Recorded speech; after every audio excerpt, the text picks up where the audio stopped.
Okie dokie. All right, everybody. How is everyone today? Good. My name is Melissa. I'm one of the 912 teachers over at Jerusalem. And I'm Amanda Fitzgerald, one of the counselors at Jerusalem. And we are here today to talk to you guys about planned ignoring. So the population over here is a little bit different than the population at Jerusalem Avenue. So if there's anything in here that maybe is a little bit different, please feel free. Strategies that you guys use here as well. Feel free to jump in and talk to us. This is definitely open communication. So your feedback and what you guys have to bring to the table here is definitely appreciated. But we're going to begin. All right, so planned ignoring and positive reinforcement in the classroom. Okay, so planned ignoring. Anybody have any ideas right off the bat what planned ignoring is?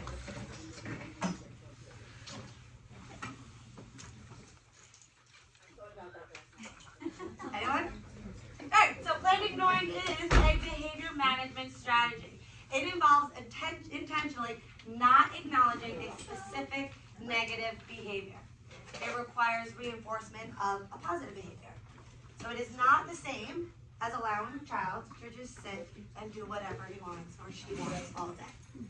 So if like a kid is on the computer and they're refusing to get off, it's not we're ignoring you, you're on the computer, like okay, we're gonna walk away.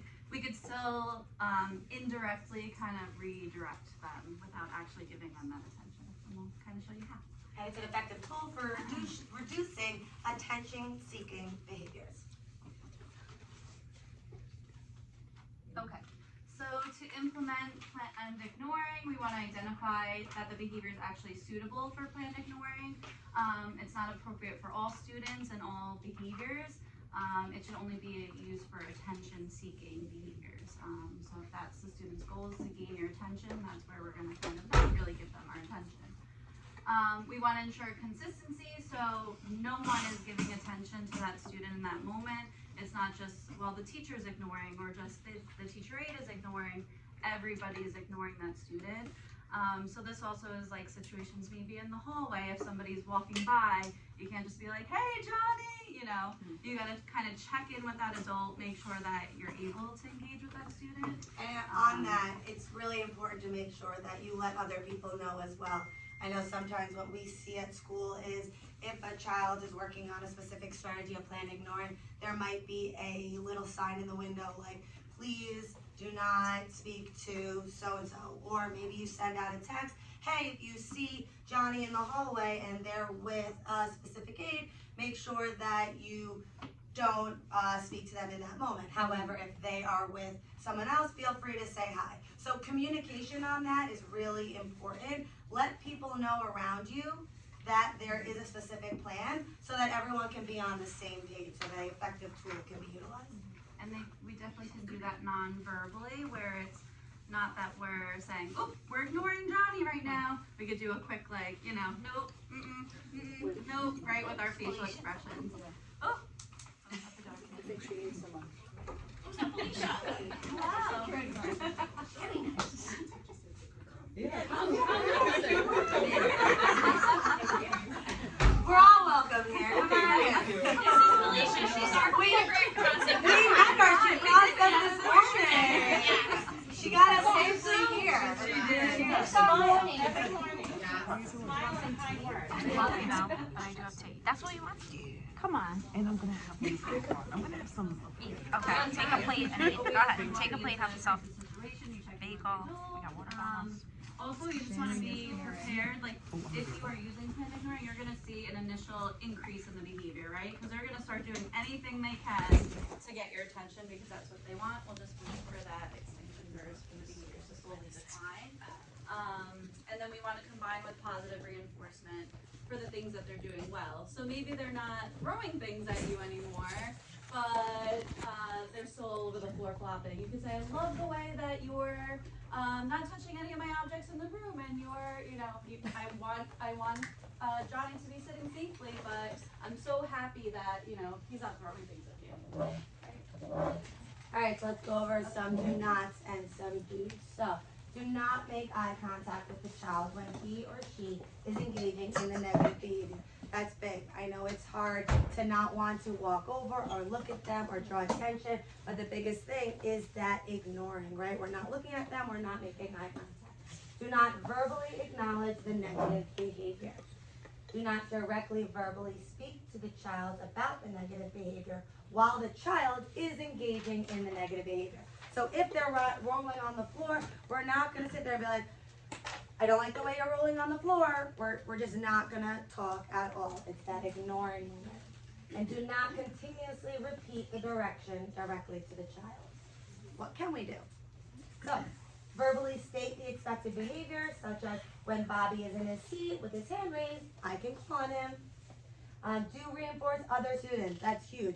I love the way Melissa is sitting in her seat. I love the way the class is listening. A lot of times that's a huge one that gets them out of these moments.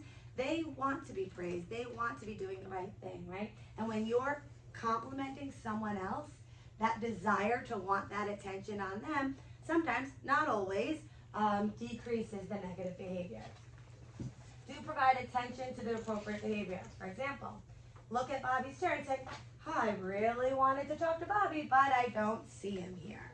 I know it sounds like silly, but It is a little silly while you're doing it, because it's like you're talking to them without talking to them, right? So sometimes I'll say it to like another staff member, like, oh, I really want to talk to Bobby, but I'm looking at his seat and he's not there. Like, I don't know where he went because he's somewhere on the floor rolling around and throwing things at somebody, right? So it is a little silly, but there's ways that we can really indirectly direct them. And then nonverbal redirection. This is huge. At the end of the day today, everybody is going to get to go home with a little takeaway. Keeping these around your neck, keeping these around the classroom, just without even making eye contact, we can just show them a stop. We can show them a raised hand. We can show them a chair. These are great. I have a bunch of packets around my classroom, and then all my staff keep one around their neck as well, which all of you will get to go home with today. All right, so we're just gonna watch a little video and then we'll ask you guys kind of what you saw and how you saw this, the mommy's plan.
So did anybody see any strategies of planned ignoring there? Anything that stuck out to you?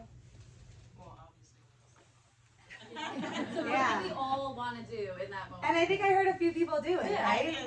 You giggled, right? Yeah. And sometimes in class, students will do something that makes you want to giggle and want to laugh out loud. However, we have to do the best we can to not do that. So what did mom do? Did mom giggle? No, she didn't. Did she say, oh, don't say that? No, she didn't even address it. But she did something a little bit later. Anyone catch it? She complimented Yeah, she didn't even address the fact that he said a bad word, something not so nice. She also gave him a compliment when he did what? He got up and he did something. Okay. Yeah, he hugged her, right? They want to be loved, they want that affection, and she complimented that moment where he made a good decision. And also, did anybody notice anything about when she complimented him? Like, what kind of words she used? Like, did she just say "good job," or she was very behavior specific, right? She didn't just say, "Oh, good job." She said, "I love the way you use kind words. Oh wow, I love the way that you are playing so nicely with me." So she was very specific about what she was praising. Yeah, sure, no problem.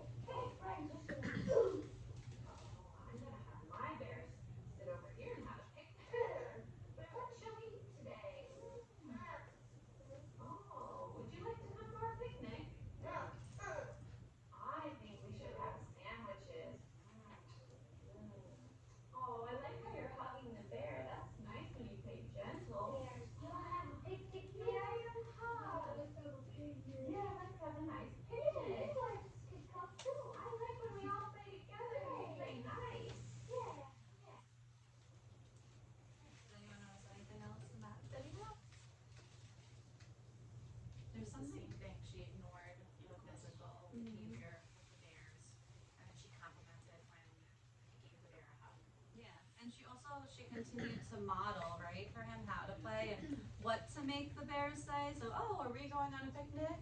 And then eventually later in the play, he's like, oh, let's see if they want to go on a picnic. So he was repeating some of the things that she was saying. So she was modeling how to play nicely as well. So the other thing we were talking about with the lanyards, with the little things, we were trying to make it a little more, like everybody kind of has the same visuals, so when students see it, maybe they'll start to learn what all of the things mean, like the stop sign, listen, and when they see it, maybe that'll be their cue to start following directions. So you can really use visual cues and proximity control to guide a student's behavior. So some examples of nonverbal prompts could be hand gestures. So if we want a student to sit in their seat, we can kind of just go like this, right? Or if we want a student to focus during the lesson, we can just kind of tap on their desk. Your facial expressions, right? Even if they're doing something really funny, but we want them to stop, we have to make sure we kind of have that stern, maybe like stoic face. And then physical proximity is super important. So if we're using planned ignoring, but a student is standing on the desk, right? We can't just be over here, right? We have to still kind of be close to that student, just in case, right? So even though we might not be looking at them, we're here. We're ready to catch them if they fall or jump or whatever they're about to do. And then, as I said before, the use of visual aids.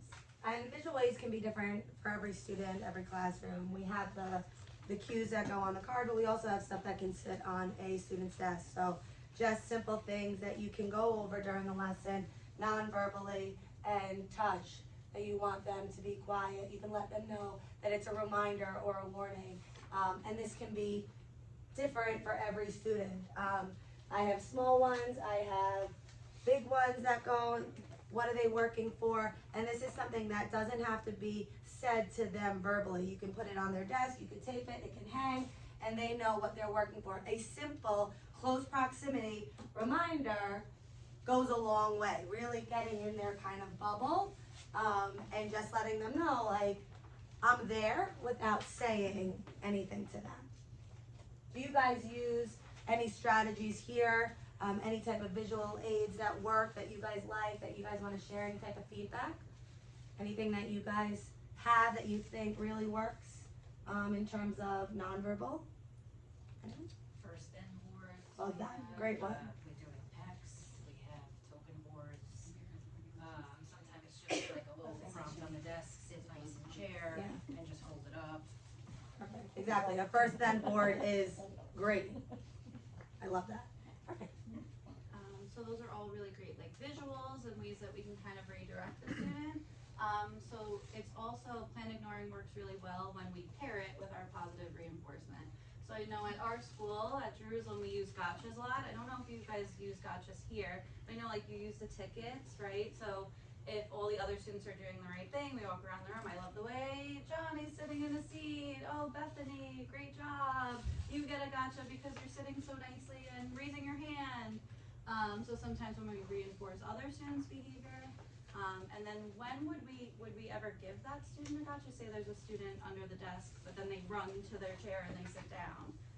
Would we give them one?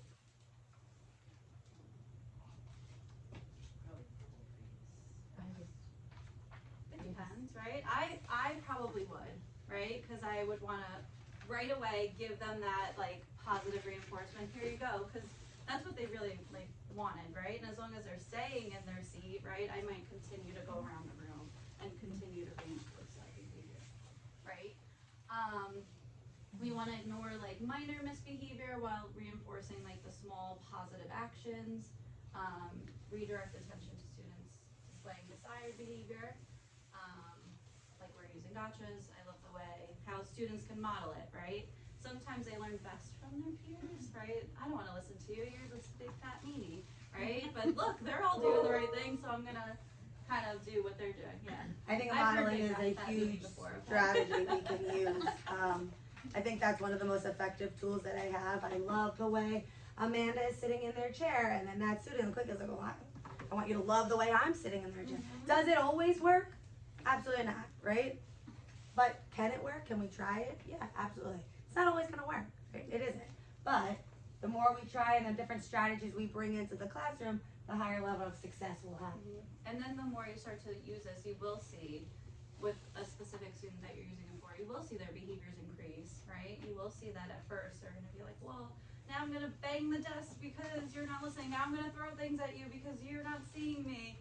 It's going to increase before they're finally like, well, I did all that and they still didn't notice me, right?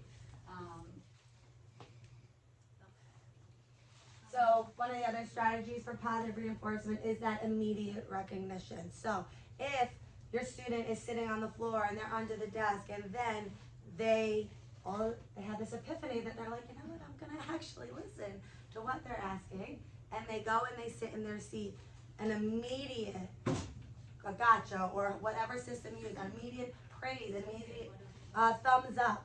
It's gotta be that quick verbal or nonverbal. A smile, right? Smile. Let them know you're proud of them.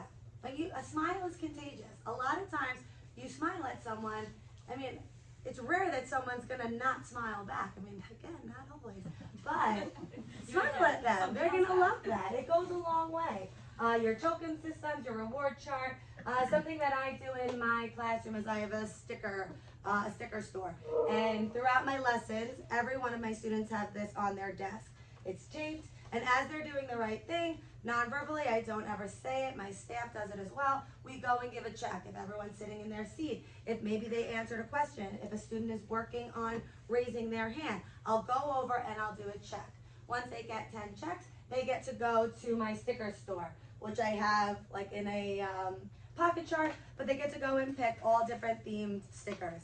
They take it home, they put it on their water bottle, they put it on their folder. It is a really simple tool that is motivating for them. They really like it. And I don't ever say, oh, I like the way you raised your hand, I'm giving you a check. I non-verbally go over and I just make the check and they know I did something correct. So, and then it says gradually reduce the reinforcements over time. So, we're gonna start out strong, right? Because we're gonna have that increase in behavior. You're gonna constantly praise, praise, praise, and then slowly pull back a little. Hopefully we'll see a decrease in the behavior. So the ultimate goal is to like limit the reinforcements over time.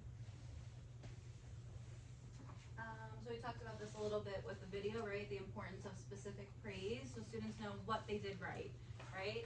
If you just say good job, they're not really sure what they did that was so good. So if you say, I love the way you raised your hand, I love the way you're sitting in your seat, I love the way you didn't throw things at me, I love the way you're using kind words, right? Things like that. So just use very simple, concrete language. Don't make it too long.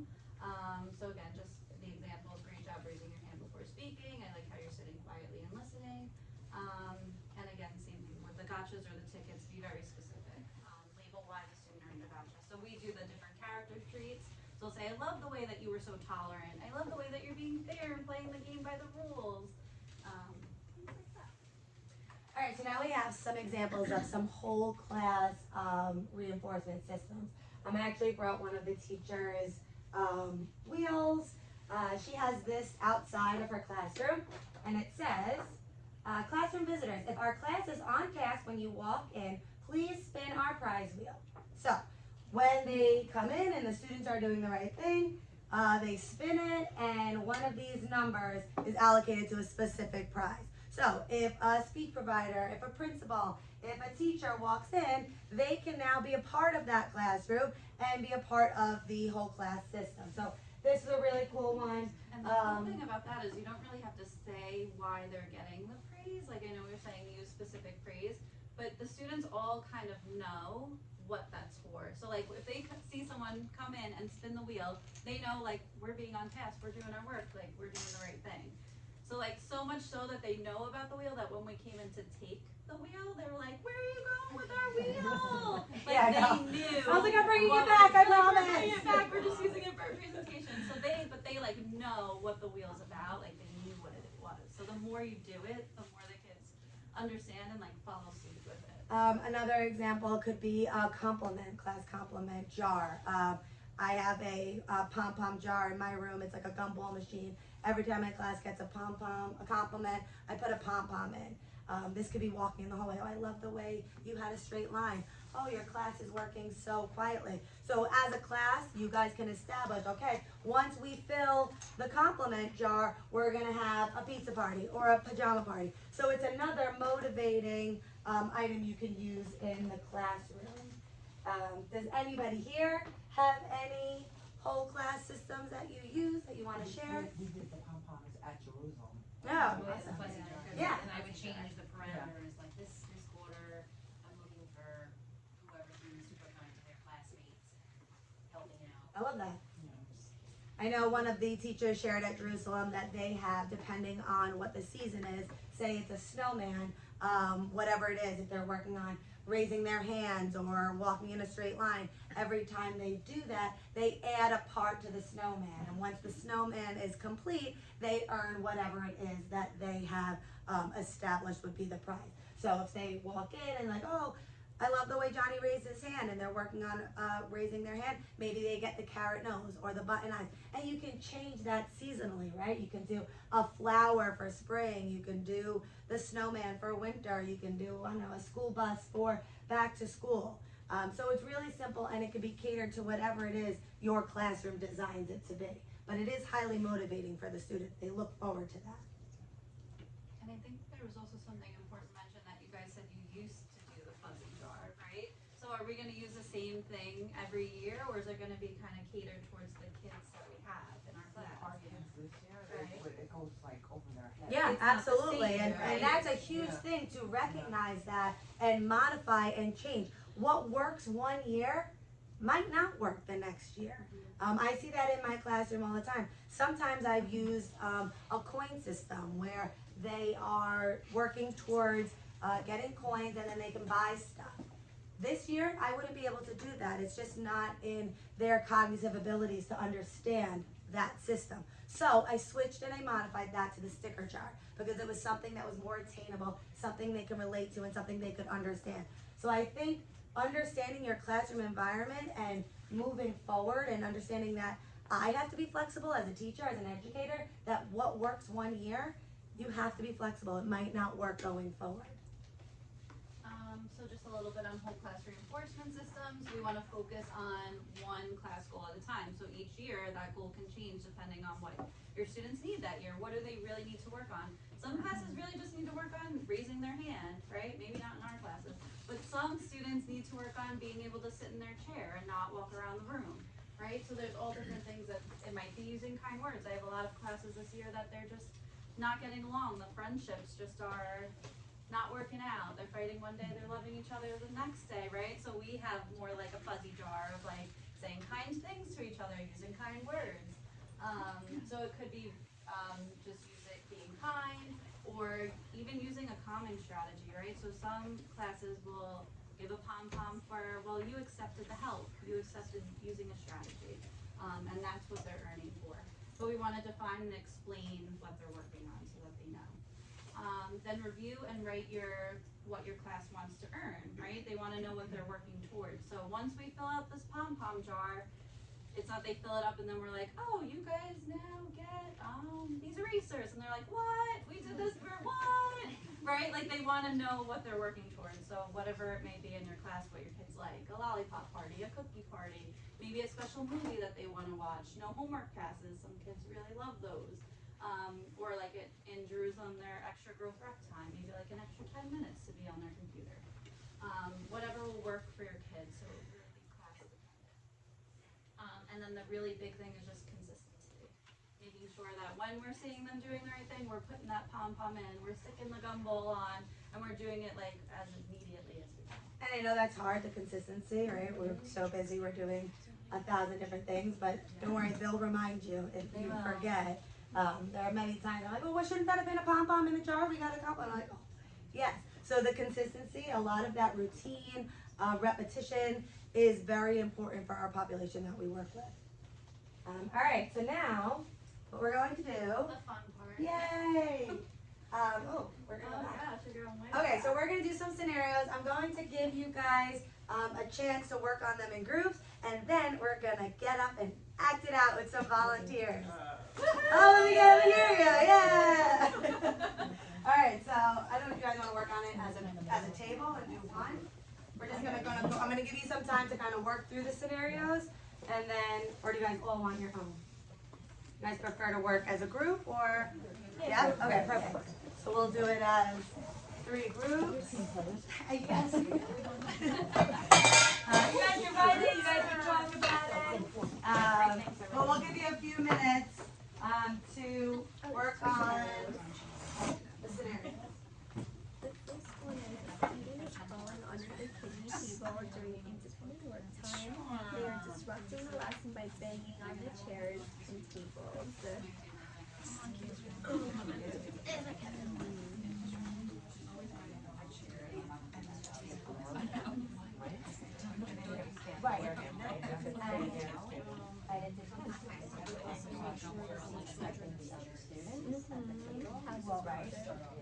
First thing I would do is probably reward everybody else that's ignoring the behavior, right? And then I would go stand next to whatever child is standing next to. And sometimes less is more.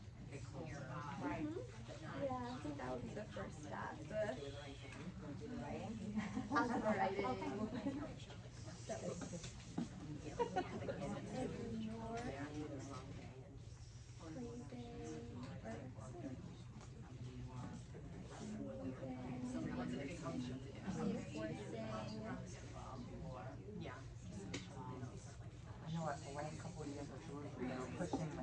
Especially non-verbal, like don't say anything, you know? Yeah. I know. I can sit there and I would need support and I'd be like, yeah, I know. oh, yes. You could. Listen, I do like them.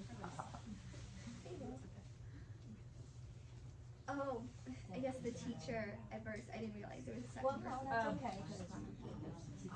Okay. Well, no, so wait a second, the teacher assistant would stand. Yeah. Yeah.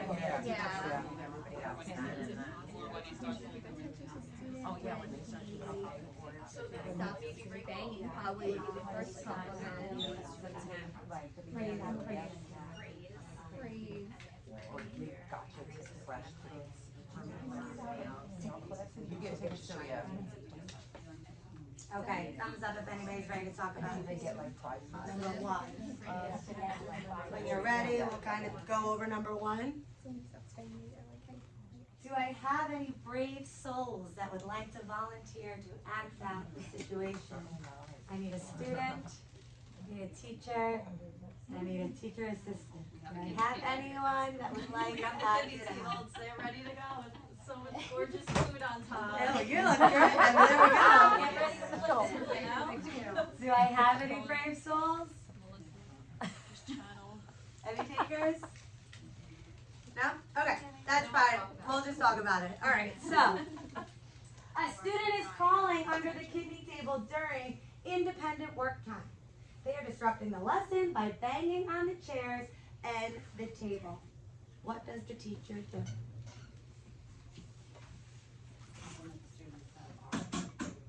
Great, I love that. So if your other students are sitting around and they're doing the lesson, you're gonna give them a compliment.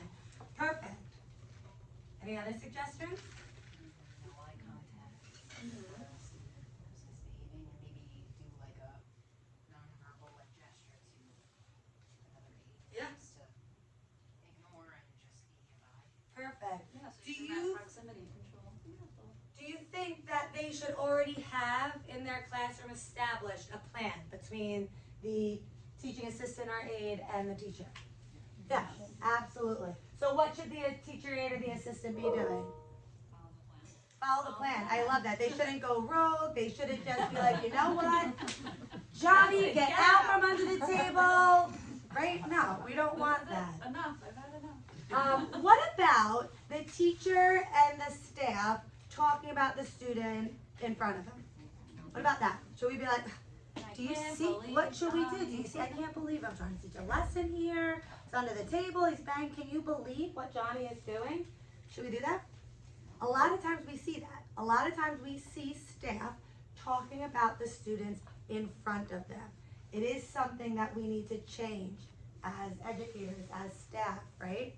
They go home, they listen, I promise you they're talking about it at the dinner table, right? I can't tell you how many times my kids come home and are like, did you hear what Mrs. da-da-da, right? They're always listening, especially when you think they're not. I guarantee you they are. So that's a big thing. If you need to discuss something, step aside. Plan a time later in the day to talk about it. Don't do it in front of them. Okay, so when should you give attention to the student? If and when he decides to do the right thing. Perfect. Should we like wait, finish your lesson, and then give it to them later in the day? No.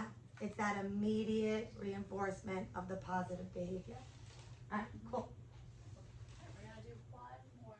One more. So if you guys flip will work over. with the confidence to really have fun in here. Yeah, think about it. Think of your acting skills. This could be your moment. This could be your moment, your starring moment.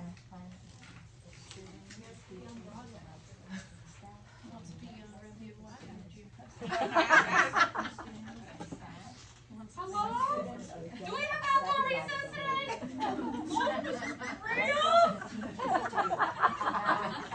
Now we're verbal and we're getting more. This is Rebecca, darling. Darling.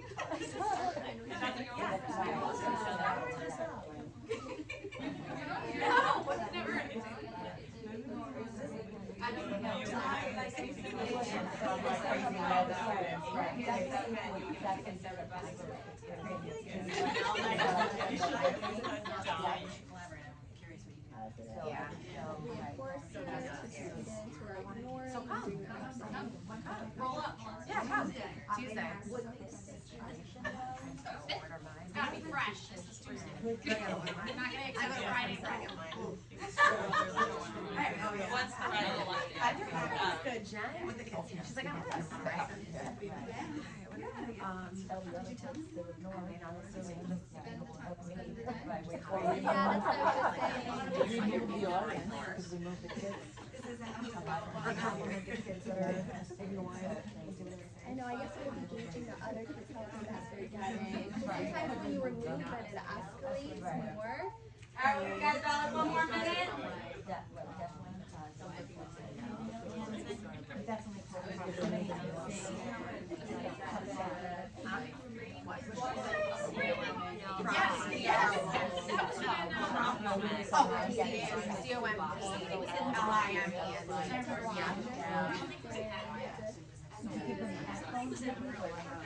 Love that.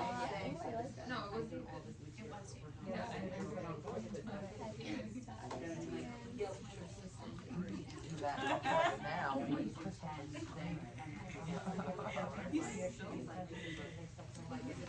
Alright, we'll bring it in. Scenario 2. Any volunteers? I heard some small acting going on. Does anybody want to wanna act out? Any takers? No? We're all planned ignoring me right now? I love it. Learned something today. There was no eye contact. I love it. You're successful. All right. So a student repeatedly interrupts classroom staff during a math lesson. The student is cursing and insulting students and staff. Some students are getting upset by the behavior. What does the teacher do? Still behavior specific traits of others. Maybe this is where a whole class reinforcement might be good, like Yeah. having a specific, like, oh, every time you're being kind to others or not interrupting, you know, or maybe that child needs a specific personal visual, maybe with a timer, like, oh, for 10 minutes you sat there and did your work without, there you go, a sticker or something. I heard in this group they were talking about, because it says the other students were getting upset. I think you mentioned a great strategy of what you can offer one of the other students. Do you want to share? Oh, headphones. Headphones, right? We have them a lot. It benefits our students. It's a great job of kind of showing the other student that look, you are bothering other kids. You're disrupting other kids' education. So a headphone, they can visually see that another student needs something to help regulate them. What is the teacher assistant? What if it's like, because you're saying like during math repeatedly, what if you like try to stop the behavior because maybe math is like too hard for that kid and that's why he's having the behaviors, and like implement like something different. Yeah, like and then can you have a plan before if you know that math is a trigger? Maybe you are. Maybe you're sitting in close proximity to that student. Maybe they're getting a one-to-one in that moment to decrease any behaviors. Maybe you're taking that student for a walk, right? Well, Before. the work is too hard and that's what's triggering the behaviors. Like math is not his thing.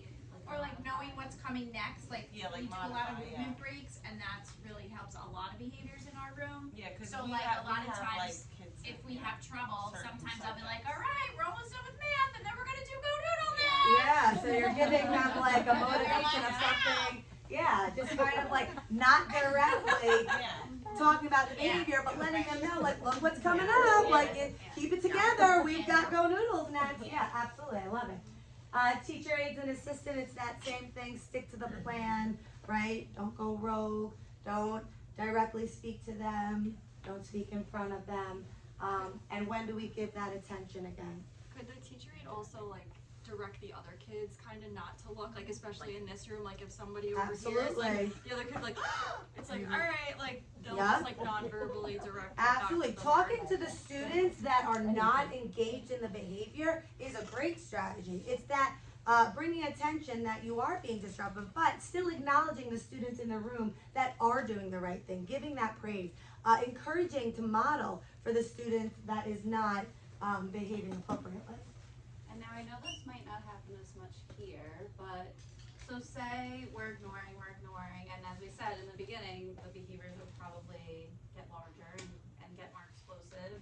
So say now the student is throwing things at other students or getting in other student's personal space. What would we do then? Well, here we often like take the students to another classroom, just to make it safe for them. Yeah. That's kind of where it's going, It does right? happen. You might have to, actually, it does happen here. You might have to clear the room, right? So some classes might just have like that emergency like gesture, like we're going. Yeah, Or like like that sign, code that- word, like That everybody's sign gotta plan. go. You might have your little go bag with whatever you need for the kids and kind of head on out without giving extra attention to that student.